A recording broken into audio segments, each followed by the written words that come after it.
주옵소서. 역사하여 주옵소서. 아멘. 이 시간 우리에게 주시는 하나님의 말씀은 레위기 10장 1절에서 7절까지 구약성경 159면입니다. 레위기 10장 1절에서 7절까지 우리 찾아서 한 절씩 교독을 합니다. 제가 먼저 1절 봅니다. 아론의 아들 나답과 아비후가 각기 향로를 가져다가 여호와께서 명령하시지 아니하신 다른 물을 담아 여호와 앞에 분향하였더니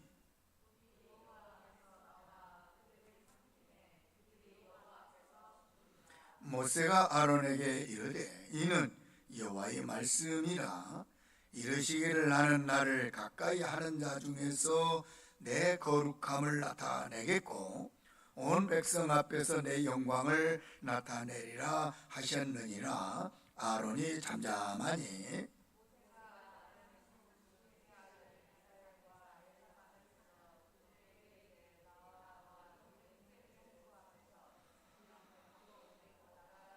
그들이 나와 모세가 말한 대로 그들을 옷 입은 채 진영 밖으로 메어내니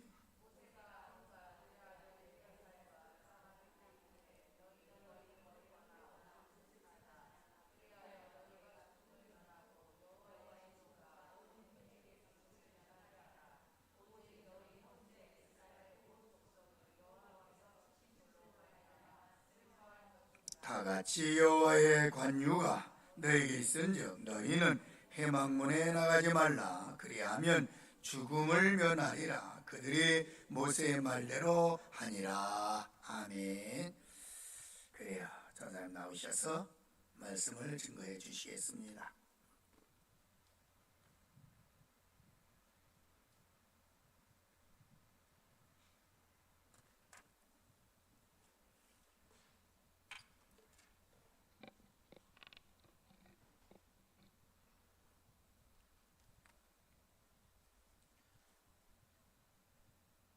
기도하겠습니다. 하나님 아버지 감사합니다. 저희들 오늘 오후 예배를 드릴 수 있도록 도와주심을 감사합니다. 이 시간 하나님께서 같이 하여 주시고 하나님께서 도와주시고 하나님께서 기뻐하시는 예배가 되게 하여 주시옵소서. 이 시간 아무것도 아닌 제가 하나님의 말씀을 전합니다. 도와주시옵소서. 성령께서 같이 하여 주시옵시사 하나님의 말씀을 틀리게 전하지 않도록 도와주시고 올바르게 똑바로 잘 전할 수 있도록 도와주옵시고 이 말씀을 듣는 자들 은혜 받고 이 말씀대로 잘 살아서 하나님의 큰 축복받는 자들 되게 하여 주시옵소서. 예수님 이름으로 기도드리옵나이다. 아멘. 오늘은 레위기 10장 1절에서 7절의 말씀입니다. 여기에 나오는 주인공은 주인공이라고 하기에는 그렇지만 나오는 자는 나답과 아비후입니다. 성경 말씀을 많이 읽으신 분들은 익숙한 이름이겠지만 어쩌다 한 번씩 읽는 분은 처음 들어보는 이름일 수도 있습니다. 이 나답과 아비후는 아론의 아들이었고 그리고 모세의 조카였습니다. 이 둘이 오늘 어떻게 되었느냐? 죽었습니다. 왜 죽었느냐? 예배를 드리다가 제사를 드리다가 죽었습니다. 우리가 생각하기에 제사를 드렸는데 왜 죽었을까 생각을 하면서 우리는 구약시대 제사에 비유적으로 비슷한 예배를 드리는데 우리는 어떻게 예배를 드려야 할 것인가를 한번 생각해 보겠습니다. 오늘 본문 말씀은 참 기가 막힌 일입니다. 제사장이 되었습니다. 그래서 처음 제사를 드리는데 죽었어요. 잘 느낌이 와닿지 않는 것 같으니까 비유적으로 한번 말씀을 해보겠습니다. 하나님의 종이 되고자 신학교를 갔습니다. 4년을 졸업했어요. 그리고 신학대학원을 갔습니다. 3년을 졸업했어요. 그리고 강도사고시를 봤어요. 1년 있다가 목사고시를 또 봤습니다. 어렵게 해서 다 합격을 했습니다. 그리고 목사 위임식이 끝났습니다. 이제 목사 가운도 입을 수 있습니다. 그래서 목사 가운을 입고 처음 예배를 드리는데 예배를 집례하다가 죽었습니다. 이 얼마나 황당한 얘기입니까? 여기에서 우리가 나답과 아비후는 축복을 받은 것은 분명하고 복받은 것은 분명했는데 왜 또 저주를 받았을까를 한번 생각해 보겠습니다. 우리는 누구나 복받기를 좋아합니다. 특히 우리나라 사람들은 복받기를 좋아해서 복자가 많이 쓰여 있습니다. 베개에도 쓰여 있고 이불에도 쓰여 있고 기와장에도 쓰여 있고 허다못해 돗자리에도 쓰여 있고 여러 군데 많이 쓰여 있어요. 요즘에는 젊은 사람들은 복자가 잘 안 보이기는 합니다. 근데 많이 쓰여 있어요. 그 복을 받기를 우리는 원합니다. 그래서 어디든지 가서 복 받기를 원해서 해가 떠도 가서 복 달라고 외치고 달이 떠도 복 달라고 외치고 달이 찌그러졌으면 찌그러진 달에다 대고 복 달라고 외치고 나무가 빤 뜯으면 거기에다가는 잘 않더라고요. 나무가 삐뚤어지면 거기다가 복 달라고 요구하고 여기 가서도 복 저기 가서도 복 받기를 원합니다. 그래서 중국에서는 중국 서경 홍범편이라는 것에는 오복이라는 것이 있답니다. 첫째는 5가지 복이 있는데 첫 번째 복은 수다에서 오래 사는 것이 복이다. 두 번째는 부, 그래서 재물이 많은 게 복이다. 세 번째는 강령이랍니다. 몸과 마음이 건강하게 이 세상을 사는 게 세 번째 복이다. 네 번째는 유호덕이라고 합니다. 다른 사람을 도와주고 베풀어주는 것이 복이다. 5번째는 고종명이라고 합니다. 죽을 때 평안하게 죽을 수 있는 게 복이다. 이게 5가지 복이라고 중국 서경에 쓰여 있다고 합니다. 근데 요즘에 현대 복은 또 5가지가 있다고 합니다. 현대인들이 생각하는 복은 첫 번째는 건강이 복이다. 이렇게 생각을 한답니다. 두 번째는 서로 아끼면서 도와줄 수 있는 배우자가 있는 게 복이다. 세 번째는 자식의 손 벌리지 않아도 자기가 살 수 있는 만큼 돈이 있는 게 복이다. 이렇게 한답니다. 네 번째는 심심하니까 집에 가만히 있으면 심심하니까 어떻든 일할 수 있는 일자리가 있는 게 복이다. 5번째는 나를 알아주는 친구가 있는 게 복이다. 이게 세상 복입니다. 이 외에도 5가지 말고도 많이 있겠지만 5가지로 정리를 해놨습니다. 그런데 우리 기독교에서는 어떻게 하는 게 복이라고 할까요? 많은 사람들이 교회에 와서 예수를 믿습니다. 왜 예수를 믿느냐? 믿는다고 할 수는 없지만 믿어보겠다고 교회에 나옵니다. 왜? 복을 받겠다고. 어떤 복을 받겠냐고? 앞에서 말한 5가지 복을 받아보려고. 돈 좀 벌어봐야겠다. 직장 좀 있어봐야겠다. 오래 살아봐야겠다. 건강하게 살아봐야겠다. 이렇게 생각하는 복을 받아보려고 교회에 나옵니다. 그래서 교회에 나와서 간절하게 기도를 합니다.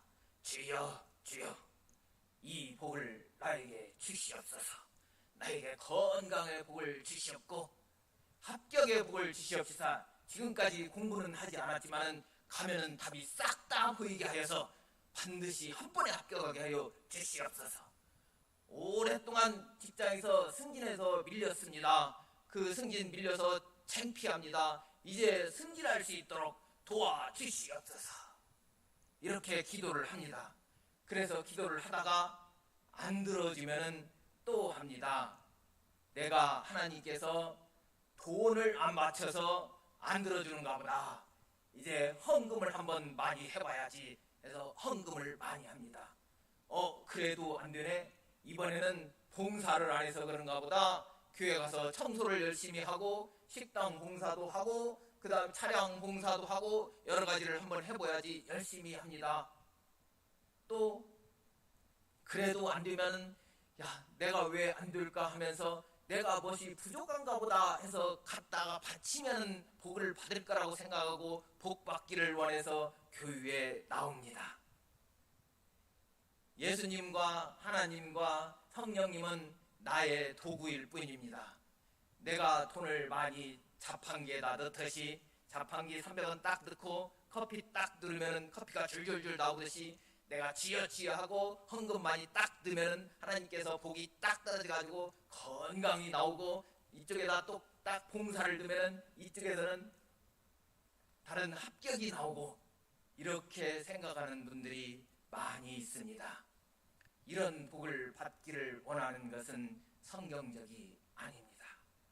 우리는 성경의 말씀대로 복을 받기를 원해야 합니다. 그러면 성경에서는 어떤 게 복이라고 하느냐? 시편 73편 28절 말씀에 진정한 성경에서 나오는 복을 말씀합니다. 하나님께 가까이 함이 내게 복이다. 내게 복은 하나님께 가까이 하는 게 복이다. 우리가 돈을 많이 법니다. 그 돈을 가지고 하나님의 영광을 위해서 선교도 하고 구제도 하고, 그러면 돈 때문에 하나님께 가까이 갈 수 있기 때문에 복입니다. 그렇지만 돈이 있으면 그 돈 가지고 다른 일을 합니다. 하나님께로부터 점점 멀어져 갑니다. 이건 복이 아닙니다. 돈이 없음으로써, 돈이 있으면 방탕하고 그런 생활을 할 텐데 돈이 없음으로써 하나님께 매달린다면 돈이 없는 것이 복입니다. 우리가 건강합니다. 돌아다닐 수 있습니다. 그래서 주일인지 예배 시간인지 뭔지 모르고 밖으로 돌아다닙니다. 이게 복일까요? 복이 아닙니다. 건강합니다. 다른 사람 때릴 수 있습니다. 가서 때려서 돈 뺐습니다. 이게 복입니까? 그건 복이 아닙니다. 차라리 병이 들어서 내 병 낫게 해달라고 간절히 하나님께 간구할 수 있도록 하나님께 더욱더 가까이 가는 게, 이게 복입니다. 그러면 오늘 나오는 주인공인 나답과 아비후는 복을 받은 것이 분명합니다. 왜냐하면 나답과 아비후는 제사장이었습니다. 구약시대에 하나님께 가까이 갈 수 있는 자는 제사장뿐이었습니다. 아무리 권세가 있고 아무리 힘이 있고 아무리 뭐가 있더라도 하나님께 제사를 드릴 수 없었습니다. 그렇기 때문에 제사장이 가장 큰 복을 받은 자임이 분명합니다. 왕도 제사를 드릴 수가 없었습니다. 대표적으로 사울왕이 있었습니다. 전쟁을 하려고 하는데 사무엘 제사장이 오지 않습니다. 그까짓 내가 왕인데 제사를 드리면 되지. 제사를 드렸습니다. 그래서 사울의 나라가 나중에는 망하게 되었습니다. 우시야 왕이 있었습니다. 내가 왕인데 제사를 왜 못 드려? 제사장만 드리는 게 어디가 있어? 내가 제사를 드리면 되지. 제사를 드렸습니다. 나병이, 문둥병이 걸렸습니다. 제사는 반드시 하나님께 가까이 갈 수 있는 제사장만 드릴 수 있습니다. 구약시대 때는 제사장만이 제사를 드릴 수 있었는데, 신약시대 때는 누가 제사를 드릴 수 있느냐? 베드로전서 2장 9절 말씀에 보면은, 그러나 너희는 택하신 족속이요 왕같은 제사장이들이야, 거룩한 나라요 그의 소유가 된 백성이니 너희들은 왕같은 제사장이다. 우리는 제사장입니다. 왜 제사장이 되었습니까? 하나님께서 아담과 하와를 창조하셨습니다. 그래서 아담과 하와하고 하나님께서 늘 소통하고 같이 하고 만날 수 있었습니다. 근데 아담과 하와가 복을 받고 있었는데, 가만히 보니까 자기가 하나님같이 되고 싶어서 아담과 하와가 죄를 지었습니다. 그 죄를 지은 이후로 땅도 인간과 멀어지고 하나님도 인간과 멀어졌습니다. 그 죄 때문에 남자와 여자도 멀어졌습니다. 다 멀어졌고 하나님께 우리는 가까이 갈 수도 없고 가까이 가려고 하지도 못했습니다. 그런데 하나님께서 은혜를 베풀어서 하나님과 가까이 갈 수 있는 길을 만들어 주셨는데 그게 제사입니다. 제사는 다른 동물을 잡아서 그 피로 제사를 드립니다. 그래서 구약시대 때는 그 피를 가지고 하나님께 나아갈 수 있는 자가 제사장이었기 때문에 제사장이 복을 받았는데, 현재는 예수님께서 그 모든 죄를 짊어지시고 예수님께서 피를 흘리셨기 때문에 우리가 그 피를 의지함으로써 하나님께 직접 나아갈 수 있는 제사장이 된 겁니다. 우리가 제사장이 됐다 하면은 막연히 그런가 보다 생각을 하는데 제사장 쉽게 된 것 아닙니다. 하나님께서는 우리를 택하시고 부르시고 우리를 의롭게 하신 것입니다. 구약의 제사장들도 하나님께서 택하셨던 것처럼 신약의 제사장들인 우리들도 하나님께서 택하시고 부르시고 제사장으로 삼으신 겁니다. 그런데 우리가 제사장이 됐는데 그냥 은혜로 됐으니까, 우리가 아무것도 지불한 것이 없으니까 거저된 것 같이 느껴지지만 우리는 거저된 것이 아닙니다. 우리는 누군가의 죽음 때문에 우리가 하나님께로 나아갈 수 있게 된 겁니다. 그 누군가가 예수 그리스도십니다. 예수님이 우리를 위해서 죽으셨기 때문에, 그 고귀한 피를 흘렸기 때문에 우리가 하나님께로 나아갈 수 있게 된 것입니다. 그래서 우리가 제사장이 됐다는 것은 제사장을 하나님께 제사를 드릴 수 있는 특권을 갖고, 이 특권이 있기 때문에 하나님께 감사해야 하고, 우리는 아무것도 할 수 없기 때문에 하나님께서 예수님을 보내주셔서 예수 피로 우리를 제사장 삼으신 것에 대해서 늘 감사하는 마음으로 살으셔야 합니다. 우리가 제사장이 된 것 우습게 생각하고 이 세상에서 예배 드릴 때 함부로 사용하고 함부로 우습게 생각하고 그러면 안 됩니다. 그러면 이 고귀한 제사장의 직분을 받았는데, 우리가 제사를 드릴 수 있는 권세를 받고 은혜를 입었는데 어디다 예배를 드려야 하느냐? 누구한테 예배를 드려야 하느냐? 아까 말했듯이 조금 꼬부라진 나무 있으면 갖다가 예배를 드려야 하느냐? 아니면 저기 물에 가서 물에다가 예배를 드려야 하느냐? 예배는 그런 것들한테 드리는 게 아닙니다. 보지도 못하고 말하지도 못하고 사람이 움직여주지 않으면 움직일 수도 없는 그런 우상에게는 우리가 절해서는 안 됩니다. 우리의 경배 대상은 오직 하나님만입니다. 우리가 예배 드릴 때 목사님 훌륭하신 분이지만 목사님도 예배 대상이 아닙니다. 다른 장로님들도 예배 대상이 아닙니다. 우리의 오직 중요한 것은 하나님께 예배를 드리는 겁니다. 코로나가 왔습니다. 우리가 지금도 대면 예배를 드리지 못하고 온라인 예배 드리고 예배가 정상적으로 예배를 드리지 못합니다. 그런데 왜 하나님께서 예배를 드리지 못하게 하셨을까? 우리 신학교 교수님의 말씀입니다. 어떤 교수님인가 정확히 말씀을 드려야 여러분들이 여기서 거짓말 않는구나 이렇게 생각을 하시겠는데, 제가 교수님한테 얘기를 듣기는 들었는데 온라인으로 강의를 듣다 보니까 어떤 교수님이 말했는지는 정확히 생각이 안 나서 교수님 성함까지는 말씀을 못 드리겠습니다. 근데 우리 교수님께서 그렇게 말씀하셨습니다. 코로나가 와서 예배를 못 드리게 한 이유는 뭐냐? 지금까지 교인들이 교회 와서 예배를 드리려고 왔는데 하나님께는 예배를 드리지 않고 하나님을 보지는 않고 지들끼리 서로 좋아하고 서로 교제만 하고 그러다가 집으로 돌아가니까 하나님이 배기 싫어서 그래서 예배를 못 드리게 한 것이다. 맞는지 안 맞는지는 모르지만 아무튼 일리가 있는 것 같기는 해요. 우리는 하나님께 예배를 드려야 합니다. 그런데 하나님은 어떤 하나님이시냐?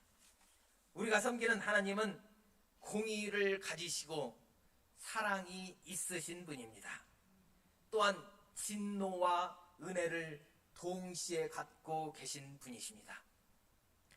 현재 우리 한국 교회에서는 사랑의 하나님만 강조를 합니다. 그래서 모든 것이 다 용서가 됩니다. 하나님께 나와서 상담을 한다고 상담을 받으면은, 상담을 하는 분들은 이렇게 말씀합니다. 상담하러 온 교인들이, 저는 슈퍼마켓에 가서 과자를 몇 개 훔쳐왔어요. 진짜 잘못한 것 같아요. 그러면은 상담하는 분이 그렇게 말씀합니다. 이야, 뭘 그게 잘못이요? 다 하나님께서 용서해 주셔. 너 그거 잘못인지 알았지? 예, 알았어요. 그런데 유상이요, 그 말 안고 와서 그러지? 자기가 합리화를 시켜줘요. 유상이요, 그 얘기 안고 온 거 괜찮아. 다 잊어버릴 수 있어. 또 어떤 사람이 또 왔습니다. 저는 황소를 도둑질했습니다. 진짜 잘못한 것 같아요. 상담하는 분이 얘기합니다. 그거 길가에 떨어진 그 지푸라기 같이 생긴 거, 그거 끈 하나 잡아온 거지? 황소 잡을 생각은 없었지? 하나님께서 그런 거 다 용서해 주셔. 그냥 교회 나오기만 하면 돼. 다 용서돼. 다.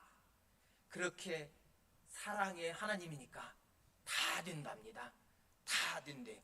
그렇지만 우리가 회개를 한다고 해서 하나님께서 모든 걸 다 용서해 주신다. 내가 회개를 하면은 하나님께서 용서를 해 주시고, 내가 제사를 드리면 하나님께서 용서해 주시고, 내가 예배를 드리면 하나님께서 용서해 주시고, 내가 정하는 것 아닙니다. 내가 아무리 회개를 했더라도 하나님의 주권적인 권능으로 하나님께서 용서를 해 주실 것인지 용서를 해 주시지 않을 것인지는 하나님께서 정하시는 것이지 내가 정하는 것은 절대 아닙니다. 하나님은 죄를 싫어하십니다. 사무엘하 12장 말씀을 보겠습니다. 사무엘상 11장에 보면은 다윗이 밧세바를 간음하고 우리아를 죽입니다. 그러니까 사무엘하 12장에 나단이 와서 얘기를 합니다. 그런데 다윗이 간음을 하고 살인을 했을 때 우리 같으면 현대 교회에서는 어떻게 하겠습니까? 다윗 왕이시여, 괜찮습니다. 남자인데 간음 한번 했다고, 젊은데 다 용서해. 젊을 때는 다 됩니다. 괜찮습니다. 살인 그까짓 것 한 명 죽인 거 뭐 어떻습니까? 왕인데 괜찮아요. 하나님께서 그냥 용서해 주실 거요. 괜찮습니다. 그럴 수도 있을 것입니다. 하지만 나단은 다윗에게 와서 자기가 지나가는 것처럼 지나가면서 들었던 얘기처럼 얘기를 합니다. 어느 날 소도 많고 양도 많은 부자가 살고 있었습니다. 그런데 어떤 집은 양 한 마리가 있었습니다. 가족같이 키우고 딸처럼 아끼는 양 한 마리가 있었습니다. 그런데 부잣집에 손님이 왔습니다. 그러니까 부잣집 그 사람이 가난한 사람에게 가서 양을 뺏어다가 그 손님을 대접했습니다. 왕이시여, 어떻게 할까요? 그러니까 왕이 정확하게 화를 내면서 죄를 정해줍니다. 그자는 당장 죽을 것이고 양은 4배로 갚아야 할 것이다. 화를 냈습니다. 그때 나단이 또 대답을 합니다. 그게 바로 당신입니다.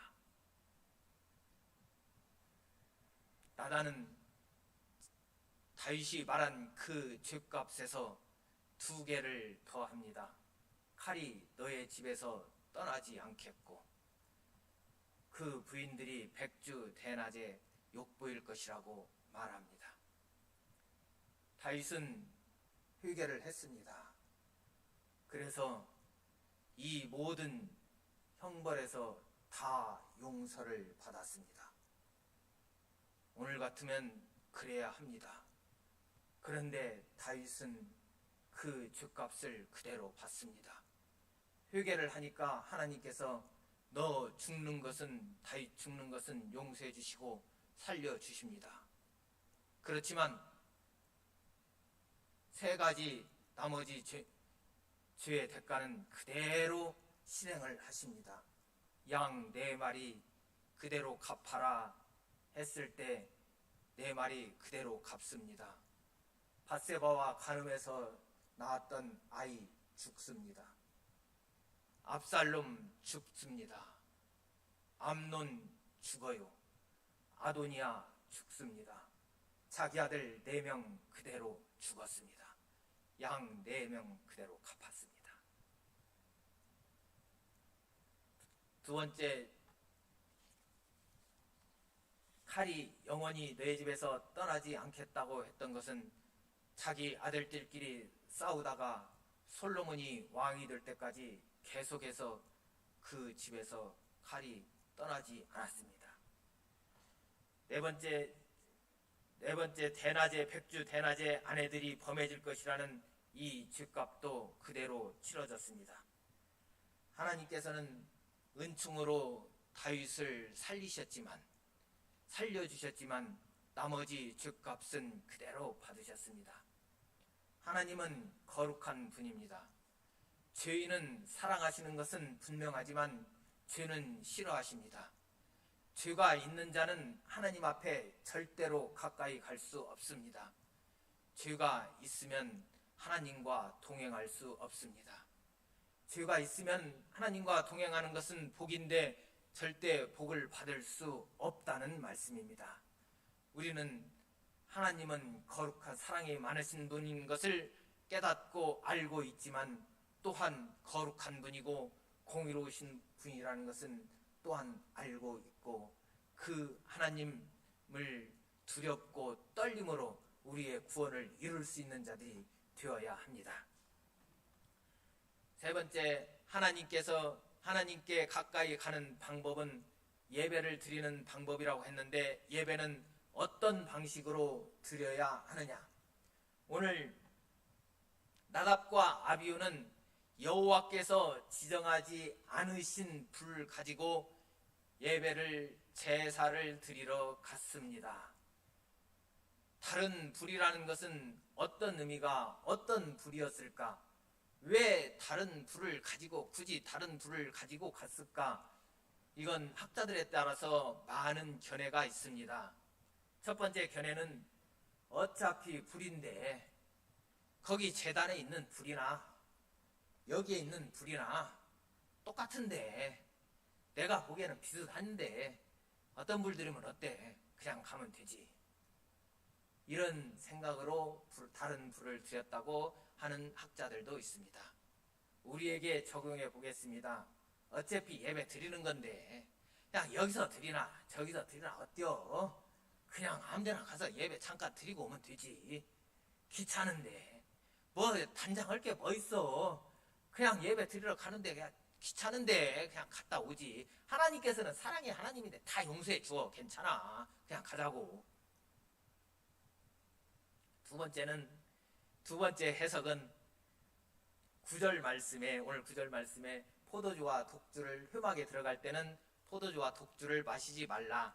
그래서 너의 죽음을 면하라 하는 이 말씀의 근거를 가지고 포도주와 독주를 마시고 속한 것과 정한 것, 거룩한 것, 깨끗한 것과 더러운 것을 구별하지 못해서 드렸기 때문에 하나님께서 받지 않으시고 죽이신 것이다. 이렇게 말하는 분도 있습니다. 또 하나는 나답과 아비후가 8일 동안의 제사장 위임식을 했습니다. 그 위임식을 하고 첫 번째 제사를 드리는 제사인데 그냥 드렸겠느냐? 우리가 뭘 첫 번째 할 때는 정성을 다합니다. 그래서 나답과 아비후도 첫 번째 예배를 드리니까 정성을 다했을 것이다.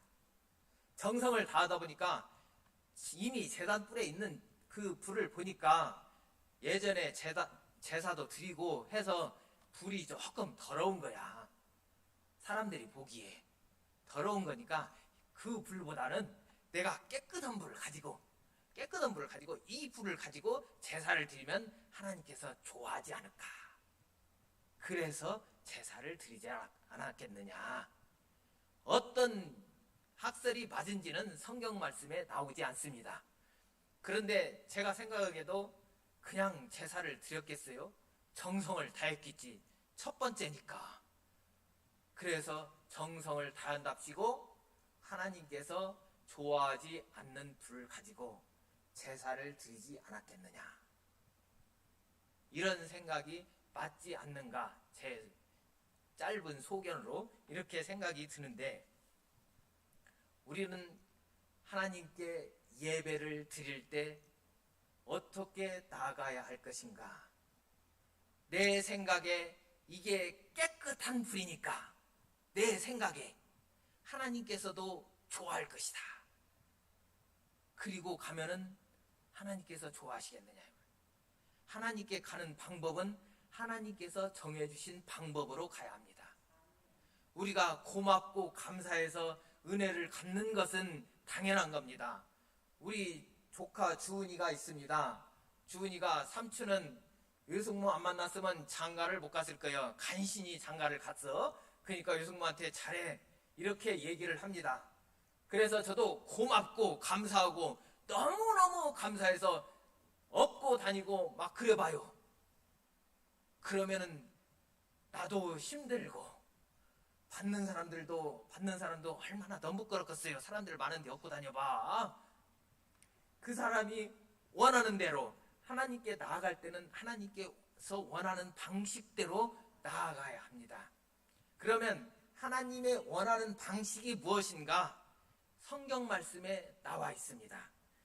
성경 말씀에 디모데후서 3장 16절 보면은 모든 성경은 하나님의 감동으로 된 것으로, 모든 성경은 하나님의 감동으로 되었습니다. 내가 감동받은 말씀은 하나님의 감동으로 된 것이다. 아니고, 다른 사람들이 싫어하는 것은 하나님의 감동으로 된 것이다가 아니고, 내가 읽기 편한 것이 감동으로 된 것이다가 아니고, 모든 성경입니다. 모든 성경. 그래서 우리가 창세기부터 요한계시록까지 모든 성경을 차별 없이 읽고 차별 없이 연구를 해야 합니다. 어떤 사람은 레위기를 읽습니다. 이건 잠오랄 때, 잠이 안 올 때, 그때 잠잘 때 읽어야지 하고 넘겨 읽습니다. 어려우니까 무슨 말인지도 잘 모르겠고. 그 다음에 한참 읽다가 시편이 나옵니다. 이건 시집 생각나고 해서 시자가 들어가 있으니까 이건 읽기 싫어. 건너뜁니다.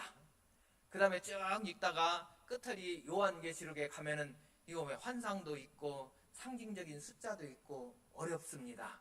이건 무섭기도 하고 종말이 온다기도 하고 하니까 건너뛰고 이건 이제 그만 읽고 다시 옛날 얘기 같은 재밌는 창세기로 넘어가자. 이렇게 생각을 하면 안 됩니다. 내가 은혜 받은 것, 눈물 흘린 것은 빨강색 형광펜으로 줄쳐놓고 저주받을 것이다, 회개하라, 이거 마음에 안 들어 가위패치고 이렇게 하면 안 되고, 그 말씀, 모든 말씀이 하나님의 말씀입니다. 하나님의 말씀은 또한 하나님의 입장에서 하나님께서 나에게 어떤 말씀을 하시려고 이 말씀을 주셨는가를 내가 해석을 해야 합니다. 내 입장에서 이건 이렇게 하니까 그래, 이게 내 입장에서 내가 해석을 하는 게 아니고 하나님의 입장에서 나에게 하나님께서 어떤 말씀을 주시려고 했던가, 이걸 캐치를 하려고 하나님의 말씀을 읽어야 합니다. 똑같은 비유는 아니지만 이런 얘기가 있습니다. 어느 교회 권사님이 목사님께 전화를 드렸습니다. 그런데 목사님이 전화를 받으시더니 조금 뭐라고 하시더니 그냥 서둘러서 끊으시는 거예요. 그러니까 권사님 생각에 목사님이 왜 내 전화를 이렇게 성의 없이 끊을까? 내 기분이 나쁜 거예요. 그래서 가만히 생각해 보니까 지난주에도 보니까 나한테 여기 소독약을 김 권사님보다 조금 준 것 같아. 그리고는 갈 때도 그냥 다른 사람은 손 들고 인사했는데 나한테 그냥 성의 없이 인사한 것 같으네. 그리고 가만히 생각해보니까 저번에는 그때 다른 사람은 밥 2번 주던데 난 한 숟가락밖에 안 줬던 것 같기도 하고. 아무튼 이제 그때부터 계속 이제 오해가 계속 쌓이는 거예요. 그래, 나를 싫어하시는구나. 그렇게 권사님 입장에서는 해석을 했어요. 그런데 알고 보니까 목사님은 그때 공중 화장실에 계셨던 거고 전화를 받고 있었어요. 권사님 안녕하세요. 옆에서 예 그러는 거예요. 식사하셨어요? 예. 어떻게 더운데 잘 지내고 계세요? 예. 옆에서 자꾸 예 대답을 하니까 옆에 화장실에서 공중 화장실에서 전화를 받는데 옆에서 자꾸 대답을 하니까 서둘러서 끊었던 건데, 근데 권사님은 그걸 오해를 한 거예요. 그 입장에서 이해를 못하고, 우리도 하나님의 말씀을 내 입장에서 자꾸 이해를 하면은 나답과 아비후처럼 하나님께서 원하시는 그 길이 아닌 것을 다른 툴을 가지고 예배를 드릴 수가 있다고요. 그러면 하나님께서 들어주시느냐? 안 들어주신다는 거죠. 그러니까 하나님의 말씀대로, 말씀을 의지해서 말씀대로 가는데, 그 말씀은 하나님께서 나에게 주시는 말씀이 어떤 말씀인가를 정확히 해석하고 내 마음대로 해석을 하면 안 됩니다. 우리가 오늘 나답과 아비후에 대해서 봤습니다. 우리는 정신 차리고 하나님의 말씀을 읽고 듣고 깨닫고 해야 합니다. 이 하나님의 말씀을 모르면 나답과 아비후처럼 정성은 정성대로 드리고 하나님께 저주를 받을 수 있습니다. 하나님께서 원하시는 것이 무엇인가? 하다못해 동사무소에 가면은 무슨 증명서를 받는다도 거기에서 요구하는 그런 서식을 내야지, 내가 내 마음대로 저걸 쓰면 안 되는 것 같은데 하면서 자기 마음대로 만드는 서식을 갖다 내면은 거기에서 허락이 나오지 않습니다. 하나님께도 마찬가지입니다. 내가 하나님께서 원하시는 것이 무엇인지를 늘 깨닫고 그 말씀을, 하나님께서 주시는 말씀을 늘 감사하면서 받아들이고 그 말씀대로 살아야 하나님께서 받아주시는 예배가 됩니다. 우리가 예배가 삶이 된다는 얘기가 있습니다. 우리가 예배 드릴 때도 하나님의 말씀이 기준이 되지만 우리가 살 때도, 삶에서도 그게 하나님의 예배이기 때문에 삶도 하나님의 말씀을 기준으로 살아야 합니다. 그래야 하나님께서, 거룩하신 하나님께서 우리와 동행하시고 그 동행이 우리의 축복이 됩니다. 말씀을 들을 때 꼭 하나님의 말씀을 들으려고 애를 써야 합니다. 교회 선택하는 경우도 마찬가지입니다. 내가 교회를 선택하는데 가봐서 내가 맛집을 찾아다니듯이 저 맛집 맛있네, 저 교회 설교 맛집이네, 맛집에 가서 나도 가봐야지 하고 가는 게 아니고, 저 말씀이 하나님의 말씀에 근거한 말씀인지, 재미가 없는 말씀이지만 하나님께서 주시는 말씀인지 이걸 분별하고 깨달아야 합니다. 그리고 말씀은, 하나님께서 주신 말씀은 그대로 받아야지 내가 더하거나 빼거나 해서는 안 됩니다. 더하면 요한계시록 말씀처럼 더하면은 하나님의 재앙이 더해질 것이고, 빼면은 생명나무에서 빼어진다고 했습니다. 생명나무와 생명책에서 빼어진다고 했습니다. 우리는 하나님의 말씀을 그대로 받아들이고 그대로 연구를 해야 합니다. 그래서 성경 말씀을 읽지 않고, 성경 말씀 교회 와서 어떤 한 번씩 말씀을 듣는 것도 아이고 왜 오늘은 이렇게 말씀이 길어, 왜 이렇게 어려워 해가지고 듣지 않고 있다가, 가만히 있고 있다가 어디에서 저쪽에서 말씀을 연구하자 그러면 신기하니까 가서 따라갔다가 패가망신하고 그런 짓 하지 마시고, 하나님의 말씀은 그대로 더하지 말고 빼지도 말아야 합니다. 늘 주일 말씀에 늘이 아니지, 오늘은 안 들었는데 계속 들었던 말씀, 할례를 받아야 구원을 받는다. 이러면은 그래, 우리 생각에는 맞는 것 같으니까 그쪽으로 졸졸졸 따라가고, 그런 거 하지 마시고 더하지도 마시고 빼지도 마시고, 하나님의 말씀을 잘 들어야지 하나님 믿음으로 구원을 받는다고 그것을 깨닫고, 그게 원칙인데 자꾸 더하면은 그게 따라가려고 하고 또 빼려고 하면은 거기도 따라가는 사람들이 있어요. 666 받지 않으면은 안아야 구원을 받는데 666 우리가 짐승에게 경배를 하지 않으면 받을 수 없습니다. 우리는 하나님의 자녀고 하나님에게만 경배를 하기 때문에 절대 받을 수 없는 그런 666을 가지고 겁먹고 그쪽으로 가자고 하면 절절절 따라가고 그런 짓 하지 마시고 하나님의 말씀에 잘 읽고 잘 깨닫고 하나님의 말씀을 사랑하시는 여러분들이 되시기를 바랍니다.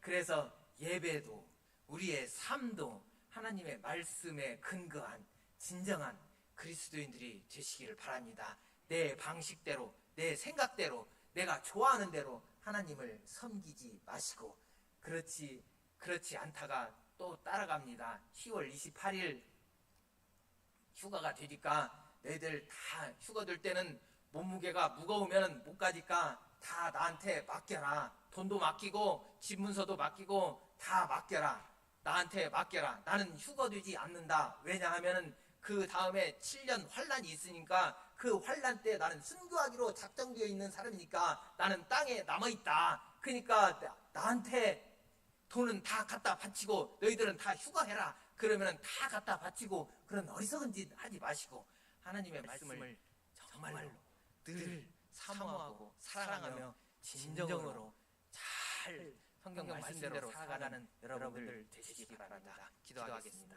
하나님 아버지 감사합니다. 오늘 저희들 하나님 말씀 제대로 알고 그 말씀대로 살고자 다짐합니다. 우리들 하나님 말씀대로 잘 살아서 하나님께 영광 돌리고 하나님께서 받아주시는 기뻐하시는 예배를 드릴 수 있는 저희를 될 수 있도록 도와주시옵소서. 나답과 아비후처럼 어리석은 자 되지 않도록 도와주시옵소서. 예수님 이름으로 기도드리옵나이다. 아멘.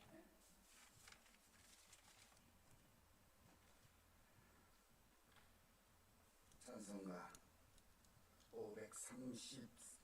453장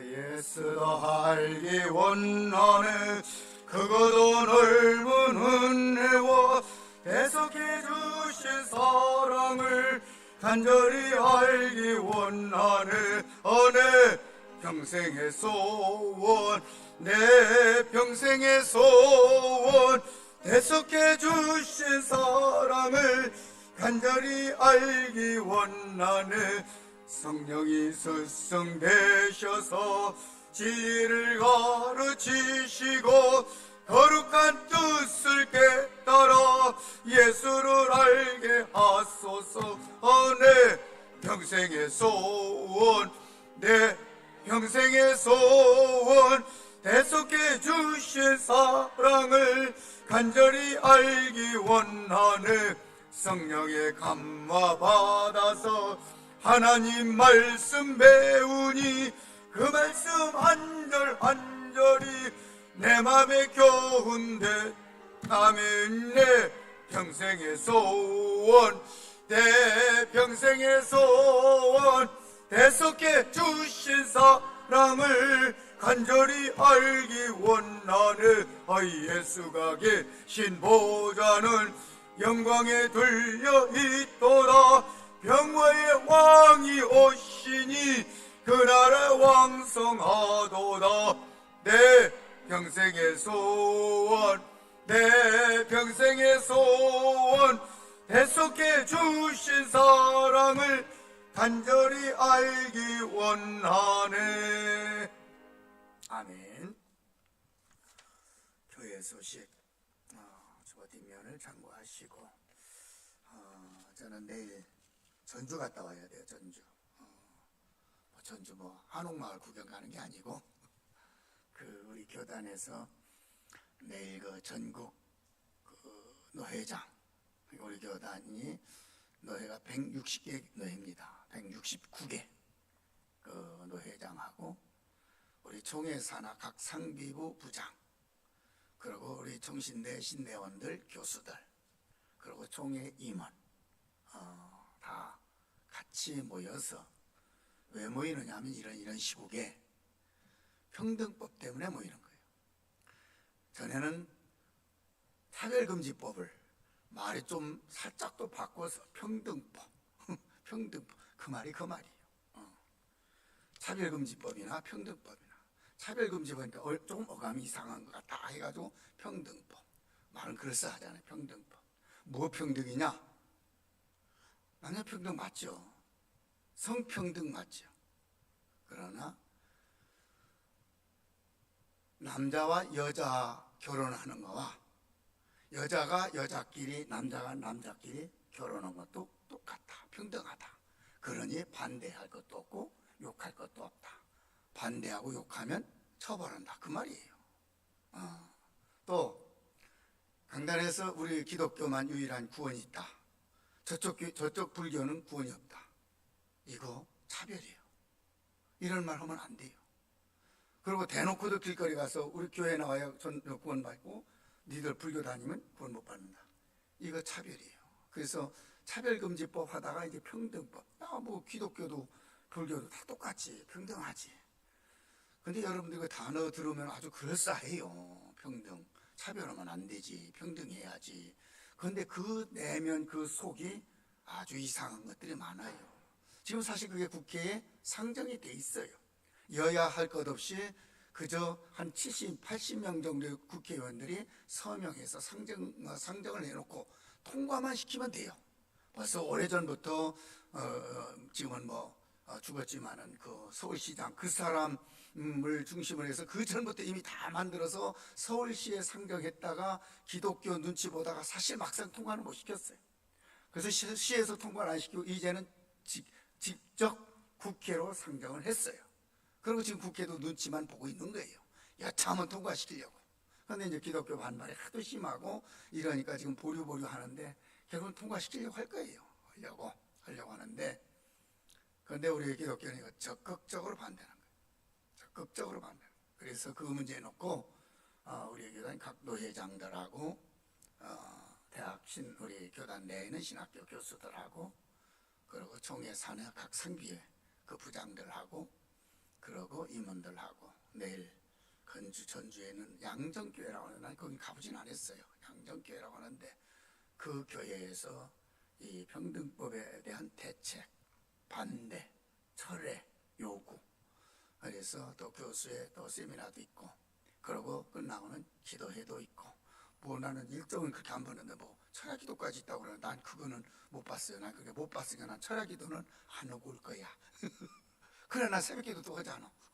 몰라, 하여간 일정이 내일 가봐야 아는데, 그래서 내일 아침 저는 일찍 거기에 참여하고 올 겁니다. 제가 또 노회장이니까 사실은 제가 매월 셋째 주, 지난주 모이지 못해서 우리는 매월 셋째 주 제가 또 우리 제 노회 안에 몇몇 목사님들 기도 모임이 있어요. 뭘 놓고 기도하느냐면 북한 선교를 위해서 또 북방 선교를 위해서 그 선교팀을 우리 몇몇 목사님이 조직해서 매월 셋째 주 월요일은 또 그 모임에서 우리가 기도회를 합니다. 기도회를 하는데 지난 셋째 주 모이고 이번 월요일 날 내일 모이기로 했는데 저는 부득이 그 모임은 내가 참석을 못하고 내일 그 평등법에 대한 반대 철회 요구를 위해서 이제 우리 교단 산하에 있는 노회장들과 각 상비부 부장들이 모여서 이제 또 교수들의 그 성경적인 잘못된 부분들을 또 세미나도 하고 그러고 성명서도 발표하고 그러고 기도회 하려고 모임을 갖습니다. 여러분들도 사실 이거 사실은 엄청난 문제예요. 성차별 금지. 성차별이라는 게 아니죠. 성차별이 아니라 그 결혼 문제 이걸 얘기하는 건데 거기들은 그렇게 뭐라고 하는 거예요. 성차별이다. 아니 남자끼리 결혼하면 어떻고 여자끼리 결혼하면 어떻고 그게 무슨 상관이야. 그거는 우리 하나님이 우리에게 주신 가장 중요한 가정의 축복을 이 원리를 깨는 거예요. 창조의 질서를 사실 깨는 거예요. 이거는 사실 하나님의 어떤 그 주권에 대한 상당한 도전이거든요. 왜 자꾸 망할 짓을 하려고 하는지 모르겠어요. 그래야 선진국 되는 줄 아는가 봐요. 유럽 이상한 나라들이 그 짓들 하니까 우리도 그렇게 해야 선진국 되는 줄 알고 흉내내려고 하는데 안 되는 거예요. 미국도 지금 그것 때문에 난리예요. 어떤 주에서는 통과하고 어떤 주에서는 강력히 반대하고. 미국이라는 주정부 이게 나눠져 있으니까 어느 주에서는 그 통과시킨 주도 있어요. 미국 거. 그래서 참 우리가 기독교적인 입장에서 보면 정말 망할 짓을 하는구나라고 하는데 또 제가 강조해서 잊지만 하도 이것도 차별이에요. 이것도 차별. 이것도 사실 걸리는 거예요. 차별. 왜 그게 망할 짓이냐? 이게 차별이다. 니들 교리만 가지고 이야기하는. 이렇게 하지 말라는 거예요. 그러니까 이 문제는 우리 여러분들도 사실은 기도 많이 해야 돼. 우리 교회가. 우리 교회들이, 우리 성도들이. 사실은 그건 망할 짓입니다. 죄송하지만. 그거 앞장서서 자기들은 사명감 가지고 하는지 모르겠는데, 망하려고 사실 저희들이 보면 발부둥 치는 거예요. 그래서 이 문제를 놓고 내일 우리 교단 전체적인 그 리더들, 그 일꾼들, 각 노예 지도자들이 모여서 이 문제 놓고 의논도 하고 토론도 하고 성경적인 그 세미나도 하고 그리고 기도회도 하고, 그래서 제가 내일 갔다 오려고 합니다. 그러니까 여러분들도 기도할 때마다 우리나라가 바로 서야 하잖아요. 우리는 마지막 때 제사장의 직분을 감당해야 될 나라가 누가 뭐라 해도 우리 대한민국이에요. 세계 선교를 위해서 쓰임받아야 될 나라가 우리 대한민국인데, 우리는 이걸 잘 지킬 수 있도록 이 위치, 이 직분을 잘 지킬 수 있도록 여러분들이 같이 기도를 해 주시기 바랍니다. 축도합니다. 이제는 우리 구주 예수 그리스도의 은혜와 우리 아버지의 그 크신 사랑과 성령의 감동, 교통, 위로 충만하심이 오늘도 주의 날 주셔서 시간마다 하나님 앞에 나와 예배하며 제단 쌓는 중에 이 오후 시간 다시 주신 말씀을 통하여 우리가 하나님 앞에 바른 예배, 하나님 기뻐 받으시는 산 예배 드림으로 복을 받고자, 은혜 받고자, 또 소원하며 결단하며 기도하기로 작정하면서 주의 전을 떠나는 우리 주의 백성들 머리머리 위에, 저들 가정, 저들 자녀, 저들 생업 위에 이제로부터 영원토록 항상 함께 있을지어다. 아멘. 아버지 감사합니다. 오늘도 주의 날 주시어서 시간마다 또 이처럼 기도하며 예배하며 또 제단 쌓게 하신 것 감사합니다. 오늘도 주의 전에 올라온 모든 심령들, 복된 심령들 되게 하여 주옵소서. 아멘. 그래요. 오늘 오후 예배 물도 없네. 오늘 우리 노예 한 목사님의 일화가 있어요. 그분이 전도사 때인데 아마 전도사님 같이 설교를 아마 이제 맡아서 설교를 하러 딱 올라갔는데 강단에 물이 없어. 그러니까 설교하기 전에 차별한다고. 아니 담임 목사가 올라와서 설교할 때는 물 떠다 주더니 전도사님 내가 올라왔는데 왜 물도 안 떠다 줬느냐고 막 그 자리에서 소리치고 야단치다가 쫓겨났대. 그